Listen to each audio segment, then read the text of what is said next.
اسلامی تاریخ اور افکار اور دنیا پر اس کے اثرات۔ الحمد للہ رب العالمین والصلاة والسلام علی محمد وآلہ واصحابہ اجمعین۔ معزز حضرات، سیرت فہمی کے عنوان کا سلسلہ الحمدللہ اب سنت نبوی، جدید سائنس اور طب نبوی کے عنوان پر آ پہنچا ہے۔ طب کا لفظ عربی میں استعمال ہوتا ہے، جبکہ موجودہ زبان میں، انگریزی زبان میں میڈیکل سائنس کا لفظ استعمال ہوتا ہے۔ قبل اس کے کہ طب کا عنوان آگے بڑھے، ایک اصول اپنے سامنے ہم رکھیں کہ کوئی بھی میڈیسن ہو، چاہے وہ موجودہ ایلوپیتھی کی ہو، ہومیوپیتھی ہو، یا اور بھی علاقوں کے اعتبار سے رائج میڈیسن ہو، ہر میڈیسن کے اندر علاج سے پہلے احتیاط کو رکھا جاتا ہے۔ پریکاشن جس کو کہتے ہیں، جس کو حفظ ما تقدم کہتے ہیں، اس کی سب سے زیادہ اہمیت ہوتی ہے۔ دوسری چیز، کسی بھی دوا، کسی بھی علاج کے پر اثر ہونے کے لیے جو روٹین ہوتا ہے، جو طرز زندگی، لائف سٹائل ہوتی ہے، اس کی بہت اہمیت ہوتی ہے۔ اور ماہر طبیب اور ماہر ڈاکٹر وہی ہوتا ہے جو دونوں چیزوں کو ترجیح دیتے ہوئے، آگے رکھتے ہوئے بعد میں وہ دوائیں تجویز کرتا ہے اور بعد میں وہ علاج کرتا ہے۔ اسی طرح سے جب ہم رسول اللہ صلی اللہ علیہ وسلم کی زندگی کی میڈیکل سائنس یعنی طب کو دیکھیں گے تو ہمیں بھی علاج اور معالجے سے پہلے احتیاط، پرہیز اور طرز زندگی کی بہت اہمیت ملے گی۔ اور اس بات کو ہم پہلے اس لیے عرض کر رہے ہیں کہ ہمارے ذہنوں میں یہ بات نہ رہے، عنوانوں کو آگے بڑھانے میں یا باتوں کو واضح کرنے میں، کہ رسول اللہ صلی اللہ علیہ وسلم کا خاص کام میڈیکل سائنس تھا۔ آپ صلی اللہ علیہ وسلم کا جو کام تھا اور آپ صلی اللہ علیہ وسلم جس مقصد کے لیے بھیجے گئے تھے، ان مقاصد کو قرآن نے جگہ جگہ بیان کیا ہے، جس کا تذکرہ اس کے پہلے گزر چکا۔ لِيُبَيِّنَ لِلنَّاسِ کو پڑھ لیں ہم، وہ بعثت مقصد نبوی صلی اللہ علیہ وسلم کی آیتوں کو پڑھ لیں، ان تمام کو پڑھیں تو اصل مقصد وہ تھا۔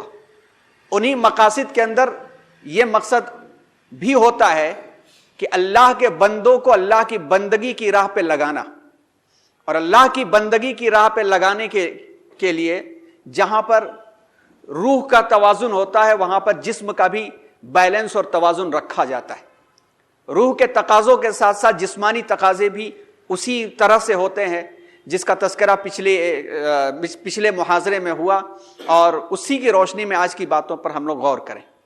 یہاں پر دوسری بات اور بھی اپنے سامنے ہم رکھیں کہ احتیاطی پہلو اور طرز زندگی، یہ بہت اہم چیز ہے۔ طرز زندگی ہمارے مزاج کو بناتے ہیں، اور ہمارا مزاج ہمارے جسم پر اثر انداز ہوتا ہے۔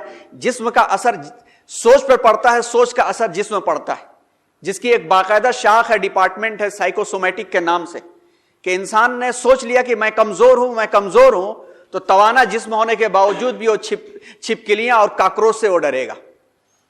ذہن نے یہ سوچ لیا کہ نہیں، میں کمزور نہیں ہوں، تو پھر کمزور جسم کے باوجود بھی انسان کسی سے ڈرتا نہیں۔ تو طرز زندگی، ہماری سوچ، اس کا توازن بہت اہم ہوتا ہے۔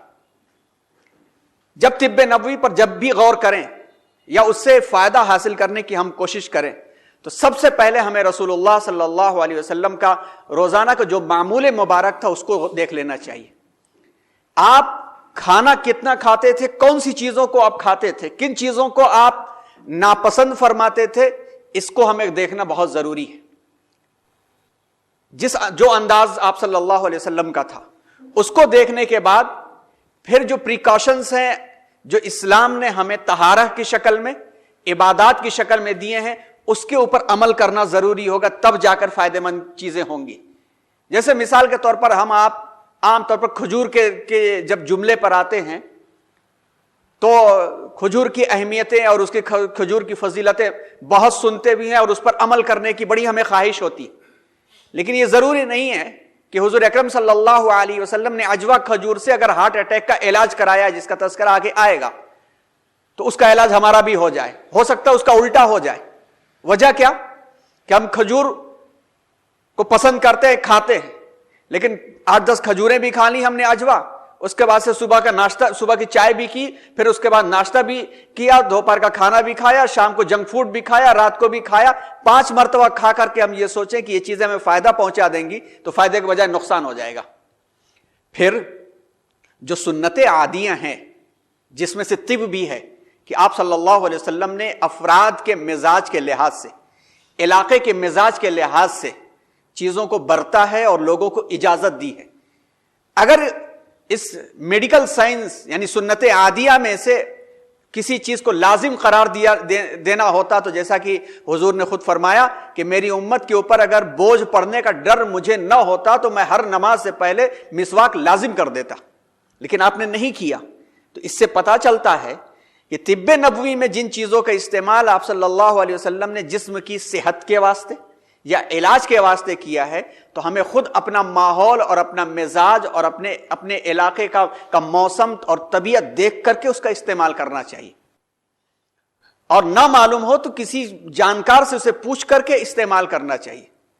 اور اگر ہم استعمال کر ہی رہے ہیں تو استعمال کرنے سے پہلے وہ 2 احتیاط اپنی زندگی میں شامل کر لیں تو طب نبوی ہمارے لیے تب بھی مفید ثابت ہو جائے گی۔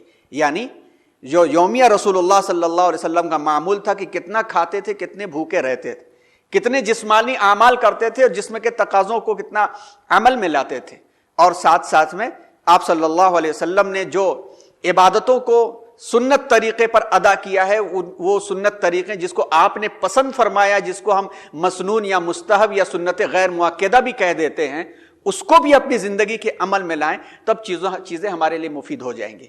تو اسی اورینٹڈ ٹاک یعنی تمہیدی گفتگو کے بعد اب آئیے آج کا جو پہلا حصہ ہے اس کا احتیاط والا ہے، اور اسلام کے دیے ہوئے اصولوں میں سے جن اصولوں پر آپ صلی اللہ علیہ وسلم نے پسندیدگی کے ساتھ عمل کیا ہے اس کا تذکرہ ہے۔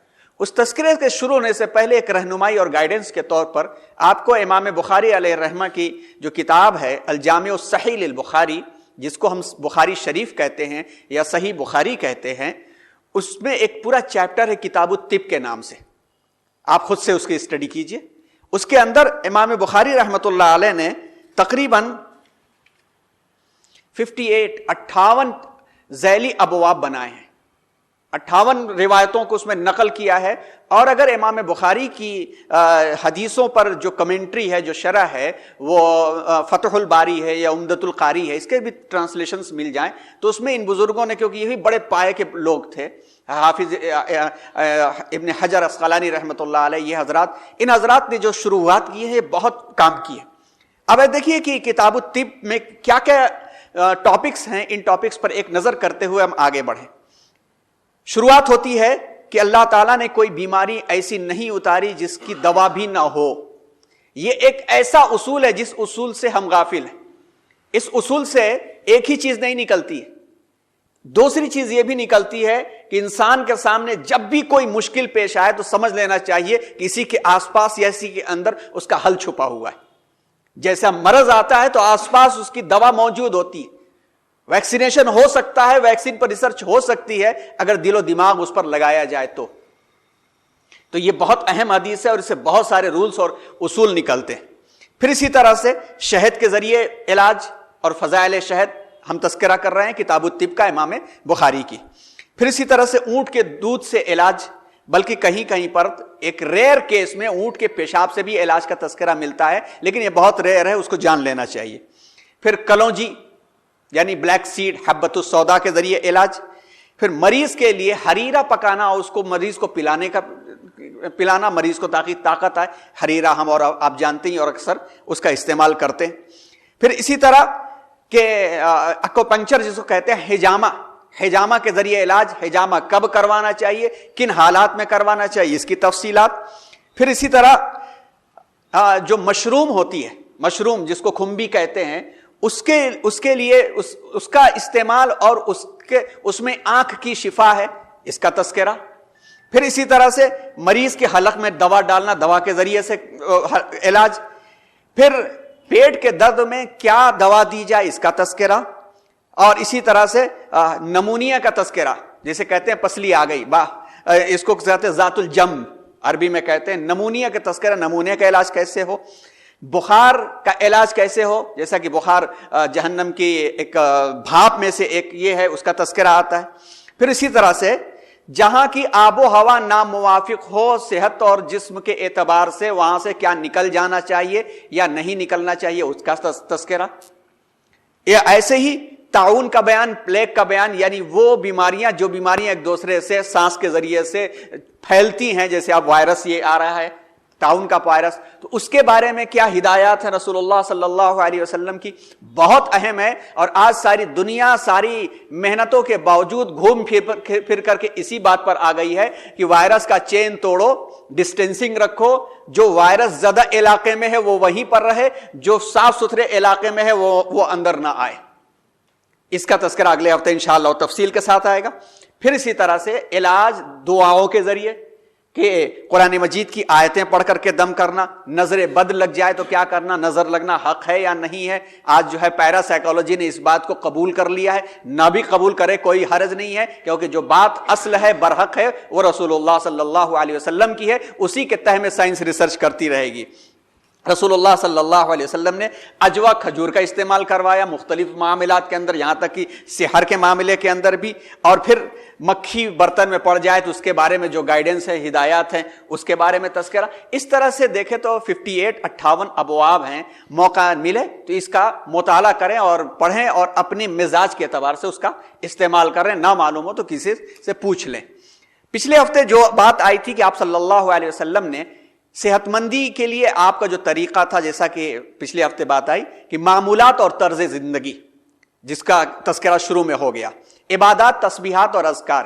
عبادات رب کی بندگی کے واسطے آپ نے جس ترتیب کے ساتھ اختیار فرمائی ہیں، اسی ترتیب کے ساتھ رب کی دی ہوئی نعمت جسم کی حفاظت بھی اس کے اندر ہے، جیسا کہ تفصیل کے ساتھ پچھلے ہفتے کے محاضرے میں اس کا تذکرہ ہوا.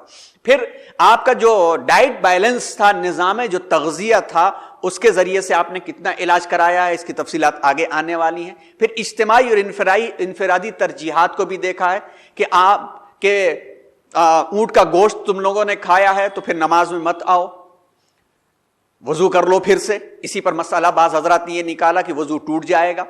اسی طرح سے لہسن ہے، پیاز ہے، اس سب کے تذکرے ہیں. جو ترجیحات آپ نے کی ہیں، ان ترجیحات کے اندر یقیناً بہت فزیکل ہیلتھ اور سوشل ہیلتھ چھپی ہوئی ہے. آپ نے دعاؤں سے بھی علاج کیا، دواؤں سے بھی کیا، دوا اور دعا دونوں کو ملا کر کے کیا. اس کا تذکرہ انشاءاللہ آئے گا. اب آئیے، جو پہلا حصہ ہے طب نبوی کا، پریکاشن، پرہیز اور احتیاط. سنت نبوی صلی اللہ علیہ وسلم اس کے اندر کیا ہے؟ سب سے اہم چیز جس کو ہم نے صرف اور صرف جو ہے وضو اور غسل کی حد تک رکھا ہے، اس پر آج غور کریں گے. اس حدیث سے بات کا آغاز کرتے ہیں، صحیح بخاری کی ہی وہ حدیث کہ ما انزل اللہ من دائن الا انزل له شفاء او کما قال النبی صلی اللہ علیہ وسلم. اللہ نے کوئی بیماری ایسی نہیں اتاری ہے جس کی شفا نہ نازل ہو. اگر اس حدیث پر غور کر کے مسئلہ پیش آیا تو یہ دیکھ لیں کہ کس وجہ سے ہمیں نزلہ ہوا، یا کس وجہ سے بخار ہوا، یا کس وجہ سے یہ تکلیف پیٹ کی ہو رہی ہے. اس کو تلاش کر کے صرف پریکاشن لے لیں تو اکثر علاج ہمارا ہو جایا کرتا ہے. اور اگر ہم اپنی سہولت کے واسطے جلد از جلد دوڑتے ہیں اینٹی بایوٹکس کی طرف، تو پھر وہ اندھی لاٹھی جسم میں جا کر کے اندھے کی طرح سے لاٹھی جب چلاتی ہے تو اچھے اور برے دونوں طرح کے سیل ہمارے ختم ہو جاتے ہیں. پھر اس کے بعد انسان کہاں سے کہاں چلا جاتا ہے. پھر سائنس کا مسئلہ پیش آتا ہے، پھر لو آپریشن کراؤ، آپریشن کا بھی کوئی حل نہیں ہوتا ہے. کتنے مسائل نکلتے ہوئے چلے جاتے ہیں جس سے ہم بچ سکتے ہیں اگر غور کریں اور اللہ سے دعا کریں. اے اللہ، یہ جیسا کہ ہمارے صوفیاء کرام کے جو ہیں وہ اس قسم کی دعا مانگتے ہیں، اے اللہ یہ بیماری کی دی ہوئی تیری نعمت ہے، لیکن اس نعمت کی قدر ہم سے نہیں ہو سکتی اور ہم اسے نہیں سنبھال سکتے، لہٰذا اے اللہ اس نعمت کے مقابلے میں شفا والی نعمت عطا فرما، اس کا علاج ہمیں عطا فرما. اور انسان پہچان لیتا ہے. تو آج دیکھیے ساری میڈیکل سائنس جتنی بھی لیٹسٹ ٹیبلیٹس تھے سب ناکام ہو گئے. ڈاکٹروں نے تجویز کیا کہ بھائی کاڑھا پیو. وائرس سے کتنے لوگوں نے شفا یابی حاصل کر لی کہ جن کو کورونا لگا بھی واپس چلا گیا، کسی کو پتہ ہی نہیں چل سکا، اس لیے کہ انہوں نے احتیاط رکھا اور کاڑھا بنا کر کے پیا. مالیگاؤں کا کاڑھا بڑا مشہور ہوا، جوشادہ بڑا مشہور ہوا، لوگوں نے اپنی اپنی ریمیڈیز بنائی اور بڑے محتاط ہو کر کے. بلکہ آپ غور کیجئے کہ جن لوگوں نے ایسی پابندی کر لی صفائی ستھرائی کے ساتھ وہ کئی دوسری بیماریوں سے دور ہو گئے. ہم جیسے لوگوں کا بھی حال یہی ہے کہ الرجی والا نزلہ شروع ہو تو معلوم ہوا کہ 100 150 چھینکیں آ رہی ہیں. پتہ یہ چلا کہ احتیاط شروع کر دی کہ ہاں بھائی احتیاط کے ساتھ گرم پانی اور بھاپ اور کاڑھے کا استعمال, تو وہ دشواریاں دور ہونے لگی, بلغم والی کیفیت کم ہو گئی. تو یہ چیزیں انسان غور کرے تو اللہ تعالیٰ نے شفا رکھی ہے. برحق بات ہے رسول کی, کمی ہماری ہے کہ ہم تلاشتے نہیں. انسان کا یہ دعویٰ کہ بعض بیماریاں لا علاج ہیں, اسلام نے قطعاً اس دعوے کو غلط قرار دیا ہے. اسلام کیا تو کوئی ڈیڈ اینڈ ہے ہی نہیں, مایوسی ہے ہی نہیں. ڈیڈ اینڈ صرف اور صرف اس بات پر کی ہے کہ سوائے اللہ کے کوئی معبود نہیں. بس یہ ایسی چیز ہے جس کے بعد آگے نہ سوچنے کی ضرورت ہے نہ پیچھے سوچنے کی ضرورت ہے. کہہ دیا تو کہہ دیا, دل و زبان کے ساتھ کہہ دیا لا الہ الا اللہ, چاہے انسانیت مانے یا نہ مانے, اس پر کوئی سوچنے کی ضرورت نہیں. لیکن اس کے علاوہ کوئی مایوسی کا معاملہ اسلام کے اندر نہیں ہے کسی بھی علاج کے بارے میں. ایک قول نبی صلی اللہ علیہ وسلم کے مطابق ایک مسلمان علاج تلاشتا ہے, اسے مایوس نہیں ہوتا ہے. احتیاطی تدابیر علاج سے زیادہ مفید ثابت ہوتی ہیں, انسان جان چکا ہے اس بات کو. اب آئیے الطہور شطر الایمان, جس حدیث کو بہت سرسری پڑھ کر کے ہم گزرتے ہیں, اگر اس نصف الایمان کا بھی تذکرہ ہے کہ یہ پاکیزگی, پاکی اور صفائی ایمان کا ایک حصہ ہے یا ایمان کا آدھا حصہ ہے, تو اگر اس کو ہم غور کریں تو دیکھیے کتنی چیزیں نکل کر کے آتی ہیں. شرک, کفر اور گناہوں کی گندگی روح کی بیماری ہے. جب دل اور روح گندی ہوتی ہے تو اس کا اثر مزاج پر پڑتا ہے. بغض, حسد, کینہ, تکبر مزاج کو فاسد کر دیتے. اور بایولوجی کے جاننے والے اور میڈیکل سائنس کو جاننے والے اس بات سے اچھی طرح سے واقف ہے کہ بلڈ پریشر میں بغض اور حسد کا کیا کردار ہے. بہت زیادہ کردار ہوتا ہے. مایوسی, ڈپریشن, اپنے آپ کو یہ سمجھنا کہ بس میں کچھ نہیں کر سکتا, اس کا اثر جسم کے اوپر کیسے پڑتا ہے, دل کی دھڑکنوں پر کیسے پڑتا ہے, کیسے چیزیں ڈس بیلنس ہوتی چلی جاتی ہیں. یہ سب کے سب وہ چیزیں ہیں جو الطہور و شطر الایمان کے تحت ہمیں سمجھ میں آتی ہیں کہ ہمیں اپنے دل کو, اپنی روح کو کن چیزوں سے پاک کرنا ہے. پھر اسی طرح سے جسم کی طہارت, کپڑوں کی طہارت, معیاری بناؤ سنگار شخصیت کو نکھارتے ہیں اور متعدد امراض سے ایک دوسرے کو بچاتے ہیں. طب نبوی صحت, صفائی اور حفظ ما تقدم کی ضامن ہے. کیسے؟ کچھ چیپٹرز آپ کو ہم پڑھ کر کے سناتے ہیں. طہارت کا کانسیپٹ بہت بڑا ہے, اس میں سے چھوٹی سی چیزیں آپ کو بتاتے ہیں تاکہ ہماری توجہ جائے اور ہم اس پر عمل کریں. امام مسلم رحمۃ اللہ علیہ نے ایک حدیث نقل کی ہے کہ لا يقبل اللہ صلاۃ بغیر طہور, بغیر پاکی کے تو نماز بھی قبول نہیں ہوتی. اچھا, پاکی کا مطلب ہم کپڑے کی پاکی ہونی چاہیے, جگہ کی پاکی ہونی چاہیے, جسم کی پاکی ہونی چاہیے, باوضو ہونا چاہیے. یہ تو طہارت کی بات ہوگی. اس کو اردو زبان میں کہا جائے یہ وہ ڈپارٹمنٹ ہے جس کے بغیر نماز نہیں ہوتی. مگر دماغ کی پاکی, دل کی پاکی, سوچ کی پاکی, اگر یہ پاکی نہیں ہے تو نماز قبول نہیں ہوتی. دونوں چیزوں کا بیلنس رہنا چاہیے. سورہ توبہ کی آیت نمبر 108 پڑھیے جس میں اللہ تبارک و تعالیٰ نے ارشاد فرمایا بسم اللہ الرحمن الرحیم لمسجد اسس علی التقوی من اول یوم احق ان تقوموا فیہ رجال یحبون ان یتطہروا واللہ یحب المطہرین. اس میں مسجد روز اول سے تقوی کی بنیاد پر قائم کی گئی تھی, وہی اس کے لیے موضوع ہے کہ تم اس میں عبادت کرو. اس میں ایسے لوگ ہیں جو پاک صاف رہنا پسند کرتے ہیں اور اللہ تبارک و تعالیٰ طہارت اختیار کرنے والوں کو پسند فرماتے ہیں. سورہ بقرہ کی آیت نمبر 222 پر غور کیجئے. ان اللہ یحب التوابین ویحب المتطہرین.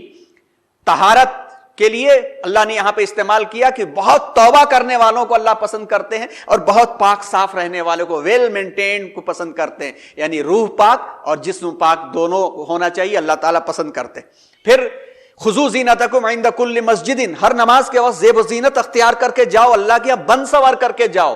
ہمارا حال الٹا ہوتا ہے کہ جمعے کے دن کپڑا جو ہے ایک دم اندر سے ایسا گھسیٹ کر کے نکالتے ہیں جیسے لگتا ہے کہ وہ بالکل چموڑ کر کے سراہی کے اندر رکھا گیا اور نکال کے پہن کر کے ٹیڑھی سی ٹوپی لگا لیا اور اس کے بعد پہنچ گئے 2 رکعت باہر نکل آئے. جبکہ ہمیں ولیمے اور شادی کے نکاح اٹینڈ کرنے والا لباس نماز کے ٹائم پہننا چاہیے. طہارت کا کانسیپٹ دیکھیے. پھر اسی طرح سے اب آئیے بخاری اور مسلم کی ایک حدیث. انسان اپنے ضرورتوں کے اعتبار سے, اپنے مزاج کے اعتبار سے اسے جتنی مرتبہ چاہے بغیر اسراف کے اس سے غسل کر سکتا ہے, نہا سکتا ہے. وہ جس کو کہا جاتا ہے یہاں کے زمانے میں پانی نہانا, اگر اس کی ضرورتیں ہیں کہ 2 مرتبہ نہانا پڑ رہا ہے تو 2 مرتبہ نہا سکتا ہے.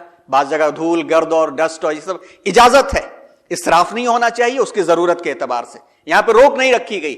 لیکن ایک شخص یہ کہے کہ بھائی نہانے کے بارے میں میرا تصور یہ ہے کہ میں تو پاک صاف رہ لیتا ہوں, بھاپ لے لیتا ہوں اور عطر لگا لیتا ہوں, میں نہیں نہاتا, تو اسلام نے منع کیا ہے. بخاری اور مسلم کی حدیث یہ ہے, حق علی کل مسلم ان یغتسل فی کل 7 ایام یوم یغسل فیہ رأسہ وجسدہ. 7 دن میں 1 مرتبہ جسم کو اور اپنے سر کو اچھی طرح سے دھونا ایک مسلمان کا حق ہے. بات تو معلوم یہ ہوا کہ سنت مؤکدہ میں اس کو شامل کر لیا گیا ہے. تاکید کے ساتھ کہا گیا ہے کہ تم اگر بہت پاک صاف رہتے ہو, سن بات لے لیتے ہو, اسٹیم بات لے لیتے ہو, نہیں, ہفتے میں 1 دن سر اور جسم کو اچھی طرح سے تمہیں دھونا ہے. پھر اس کے بعد منہ کے صاف کرنے کا معاملہ, ہم سب جانتے ہیں کہ منہ کا مسئلہ کیسا ہے. اگر منہ کے اندر سے باس آ رہی ہے تو قریب بات سننا مشکل ہو جاتا ہے. نماز میں تو یہی معاملہ ہوتا ہے کہ نماز میں انسان بازو بازو میں ہوتا ہے, کسی کے منہ سے باس آ رہی ہے تو 2 فیٹ تک کے انسان متاثر ہوتا ہے. اسی پر آپ صلی اللہ علیہ وسلم نے فرمایا تھا, لولا ان اشق علی امتی لامرتهم بالسواک مع کل صلاۃ. ہر نماز سے پہلے نماز میں مسواک کا حکم دے دیتا, یعنی لازم قرار دیتا. لیکن آپ نے لازم اس لیے نہیں قرار دیا کہ لوگ تکلیف میں پڑ جائیں گے, اپنے اپنے طریقے پر وہ صاف ستھرے رہ لیتے ہیں. لیکن اس سے مسواک کی اہمیت کا پتہ چلتا ہے. آگے اس کی مزید باتیں آئیں گی. پھر اس کے بعد ابو داؤد کی حدیث سنیے, جس میں آپ صلی اللہ علیہ وسلم نے فرمایا, من کان لہ شعر فلیکرم. بھائی جس کے پاس بال ہو اس کے چاہیے کہ اس کی عزت کرے. عزت کا مطلب تکریم کرے, سنوار کر کے رکھے. بکھرے بال, پراگندہ حال, یہ سنت نہیں ہے. آپ صلی اللہ علیہ وسلم نے 3 طریقے کے بال رکھے, بالکل چھوٹے چھوٹے بھی رکھے ہیں, لمبا اور جمہ بھی رکھا ہے, کانوں تک کے بھی بال رکھے ہیں, اور پٹا بال گردن تک کے بھی آپ صلی اللہ علیہ وسلم نے رکھا ہے, اور نہایت سنوار کر کے بال رکھتے تھے. تو بال کو سنوارنا یہ کوئی فیشن بازیاں نہیں ہے, یہ سنت رسول صلی اللہ علیہ وسلم ہے. یہاں تک کہ فرمایا کہ جس کے بال لمبے لمبے ہوں اسے چاہیے کہ چوٹی نہ بنائے, وہ کھول کے رکھے اور نماز کھلی حالت میں پڑھے تاکہ اس کے بال بھی سجدہ کرے, تو اس کی تکریم کرے. حضرت جابر رضی اللہ تعالیٰ عنہ سے روایت ہے, حضرت جابر ابن عبداللہ رضی اللہ تعالیٰ عنہ سے, کہ حضور اکرم صلی اللہ علیہ وسلم ایک مرتبہ ہمارے گھر تشریف لائے اور ایک آدمی پر نظر پڑی تو, اور اس کا بال بکھرا ہوا تھا. آپ نے فرمایا کیا اس کو اتنی بھی چیز نہیں ملتی کہ اپنے بال سنوار لے, یعنی ناراضگی کا اظہار فرمایا. پھر اس کے بعد ایک دوسرے شخص پر نگاہ پڑی جس کے کپڑے گندے تھے. مسند احمد میں روایت ہے کہ فرمایا, اما کان ھذا یجد ماء یغسل بہ ثوبہ, کیا اتنا بھی پانی اس کو نہیں ملتا کہ اپنے کپڑے وہ دھل لے. تو پتہ یہ چلا کہ کپڑے گندے رکھنا اور کپڑوں کو پر میل اور کچیل کے ساتھ نماز پڑھنا مکروہ ہے. آپ صلی اللہ علیہ وسلم نے پسند نہیں فرمایا. اور اب جانتے ہیں کہ کپڑوں کی میل کچیل بازو میں کھڑے لوگوں کو دشواری پیدا کرتی. الرجی کا لفظ دنیا نہیں جانتی تھی تو یہ حکمتیں نہیں سمجھ میں آتی تھی. آج الرجی کا لفظ دنیا جان گئی ہے تو یہ حکمتیں اتنی زبردست سمجھ میں آتی ہیں کہ حیرت ہوتی ہے کہ اس زمانے میں کیسے یہ باتیں آئیں. یہ باتیں اللہ تعالیٰ نے دل میں ڈالی, اس لیے کہ اسلام پوری آخرت تک, قیامت تک کی دنیا کی قیادت کرنے کے لیے آیا ہے, اور ہمیں اور آپ کو اس کا نمائندہ بنایا گیا. اللہ تعالیٰ ایک جیسا کہ حدیث میں یہ ترغیب ہے کہ ان اللہ جمیل یحب الجمال, اللہ تبارک و تعالیٰ نظم و نسق اور ترتیب کے اعتبار سے اللہ تعالیٰ نے ہر چیز کو حسن کے ساتھ پیدا کیا, اور اللہ حسین ہیں, اور اللہ تعالیٰ حسن و جمال یعنی تزئین و ترتیب کو پسند کرتے. اور حسن و جمال جو ہے وہ چہروں کی خوبصورتیوں کو حسن و جمال نہیں کہتے, انسان کے رکھ رکھاؤ, انسان کے مزاج, انسان کے کردار, اس کی زبان اور اس کی تزئین و ترتیب کو حسن و جمال کہا جاتا ہے. پھر اس کے بعد ترمذی کی حدیث میں آپ دیکھیے کہ اللہ تعالیٰ کو بے شک پاکی پسند ہے, صاف ستھرا اور صفائی کرنے والا پسند ہے. اپنے گھروں کو صاف ستھرا رکھو. اس زمانے میں یہود صفائی ستھرائی نہیں کرتے تھے, تو فرمایا کہ یہود سے مشابہت مت اختیار کرو, ایسے گندے مت رکھو, اپنے گھروں کو پاک صاف رکھو. خوشبوئیں سلگانے کا ہے, یہاں تک کہ بخور سلگانے کا ہے, اچھی خوشبوئیں سلگانے کی ترغیب ملتی ہے. آپ صلی اللہ علیہ وسلم لطیف اور نظیف مزاج تھے اور آپ کو خوشبوئیں پسند تھیں, مگر یہاں پر ایک بات یاد رکھیں کہ وہی خوشبو لگائیں جس کو خوشبو کہا جاتا ہے. ایسی عطر نہ لگا کر کے آ جائیں کہ جس کو سونگ کر کے 15-20 لوگوں کے سر میں درد ہو جائے. ہلکی خوشبو لگانا سنت ہے, خوشبو سے نہانا سنت نہیں ہے. بعض حضرات یہ ایک دم پا گئے تو پوری ڈبیا الٹ لی, بعض لوگوں کا مزاج ہوتا ہے کہ نہیں برداشت ہو پاتا, سر میں درد ہو جاتا ہے, تو ہمیں چاہیے کہ جب مجمع میں جا رہے ہیں تو جاتے وقت میں ہلکی خوشبو کا استعمال ہلکا کریں, نہ یہ کہ اس سے غسل کر کے چلے جائیں. تو اس کا بات یاد رکھیں. اور اس کے بعد دیکھیے ایک بڑی اہم بات جس حدیث کو ہم بھول گئے ہیں, مسلم میں یہ حدیث ہے, مسلم میں حدیث, ایک مرتبہ آپ صلی اللہ علیہ وسلم نے ارشاد فرمایا اتقوا اللعانین, دو ملعونوں سے بچ کر کے رہو. ملعون کہا حضور اکرم صلی اللہ علیہ وسلم نے, دو قسم کے ملعونوں سے بچ کر کے رہو. لوگوں نے پوچھا قالوا وما اللعانان یا رسول اللہ, یہ دو ملعون کون ہیں؟ آپ صلی اللہ علیہ وسلم نے ارشاد فرمایا الذی یتخلی فی طریق الناس او فی ظلہم, وہ پہلا ملعون تو وہ ہے جو صاف ستھرے لوگوں کے راستوں میں پیشاب پخانہ کرتا ہے. دوسرا ملعون وہ ہے جو سائیدار درخت کے نیچے پخانہ کرتا ہے, پیشاب کرتا ہے. اب آپ سوچئے کہ پیشاب اور پخانے کے ذریعے سے کتنے بیکٹیریاز اور جراثیم جو اس کے جسم میں ہو منتقل ہوتے ہیں پورے ماحول کے اندر. سائیدار درخت کے نیچے انسان آ کر کے آرام کرتا ہے اور اس سائیدار درخت کے نیچے فریش ایئر ہوتی ہے, اس کے اوپر کتنے نقصان وہ پہنچاتے ہیں. تو اتنی اہم بات جو فرمائی آپ صلی اللہ علیہ وسلم نے, ہم اسے بھول جائیں تو اچھی بات نہیں ہے. آپ یہ دیکھیے کہ صرف طہارت کے اس کانسیپٹ کے اندر کتنا زیادہ طب اور میڈیکل نکل کر کے آ رہا ہے کہ ایک جسم کی صحت, ہم سے جڑے ہوئے لوگوں کی صحت, اور ہم سے جڑی ہوئی سوسائٹی اور معاشرے کی صحت. اسی طرح سے استنجے کی سنت ہے, اس کا تذکرہ اگلے ہفتے انشاءاللہ آئے گا. اعضاء وضو کی طہارت اور متعدی امراض سے حفاظت. اب تک دنیا کو نہیں سمجھ میں بات آتی تھی, بعض لوگ مذاق بھی اڑاتے تھے کہ بھائی تم جاتے ہو پیشاب پخانہ کہیں اور سے کرتے ہو, دھوتے کہیں اور آ کے وضو کرنے میں, یہ کیا مطلب ہوا؟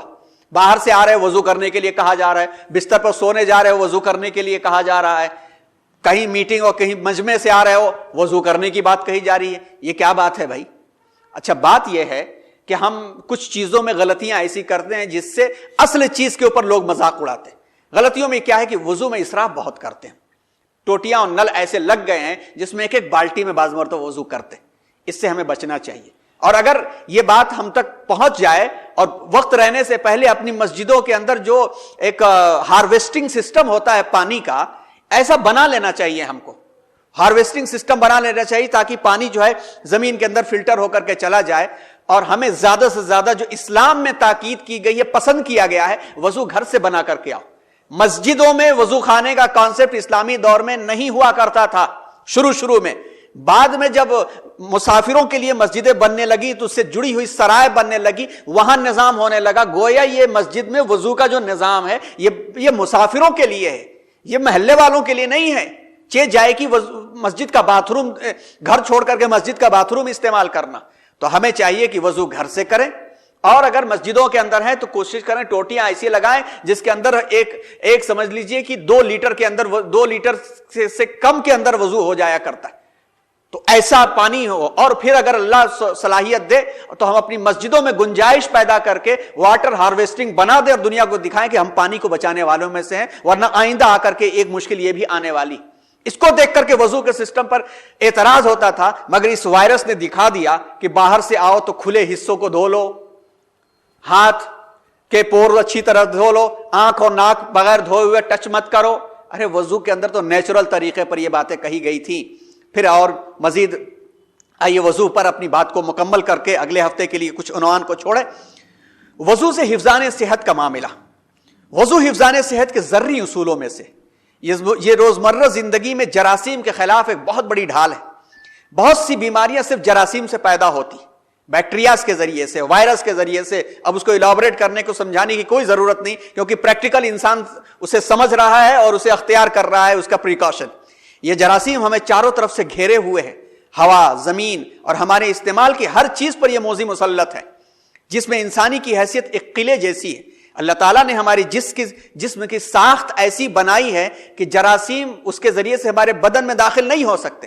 یا تو زخم لگا ہوا ہو, یا منہ اور ناک جہاں پر نمی رہتی ہے اس کی وجہ سے جراثیم داخل ہو سکتے ہیں. آنکھ ہے, ناک ہے, منہ ہے, کان ہے, کھلے حصے جہاں پر نمی رہتی ہے وہاں پر جراثیم اٹیک کر سکتے ہیں, اور اس کے ذریعے سے, اور خاص طور پر منہ اور ناک کے ذریعے سے ہمارے جسم میں داخل ہو سکتے ہیں.